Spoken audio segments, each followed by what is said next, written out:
แขวงจำปาสักฝึกอบรมทักษะการเป็นพิธีกรโฆษกให้นักข่าวนักจัดรายการโฆษกวันที่16ถึงวันที่17พฤษภาคม2025นี้แผนกแถลงข่าววัฒนธรรมและท่องเที่ยวแขวงจำปาสักได้จัดฝึกอบรมทักษะการเป็นพิธีกรโฆษกให้นักข่าวนักจัดรายการภายในแผนกแถลงข่าววัฒนธรรมและท่องเที่ยวแขวงแผนกการกรมกองอ้อมข้างแขวงนครเมืองโดยการเป็นประธานของฐานวรรณไสศาสตร์ตระกูลกรรมการพรรคแขวงหัวหน้าแผนกแถลงข่าววัฒนธรรมและท่องเที่ยวแขวงเขาร่วมมิทานสุพลพลเสียงสารักษาการหัวหน้าแผนกแถลงข่าวฐานนางแสงจันทร์วงไซคำผู้อำนวยการศูนย์ภาษาจีนภาษาลาวปากเซ QC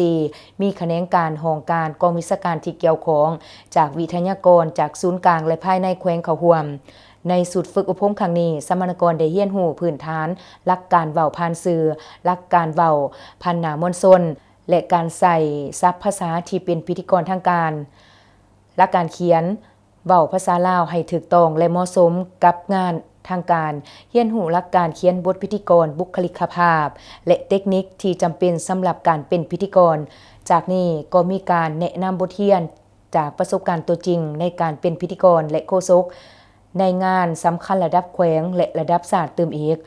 โดยเรียนรู้ทางด้านทฤษฎีและฝึกปฏิบัติตัวจริงไปพร้อมๆกันทั้งนี้ก็เพื่อเป็นบทเรียนให้สมณกรที่เป็นโฆษกพิธีกรมาแล้วและพิธีกรใหม่ได้นำเข้าไปหมุนใส่ในการปฏิบัติหน้าที่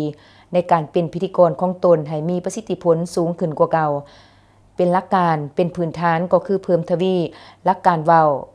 การสื่อสารให้ได้ดีและความนิยมชมชอบจากมหาชนและสังคมสูตรฝึกอบรมครั้งนี้จัดขึ้นเป็นครั้งทำอิฐซึ่งจัดโดยแผนกแถลงข่าววัฒนธรรมและท่องเที่ยวแขวงร่วมกับศูนย์ภาษาลาวภาษาจีนปากเซ QC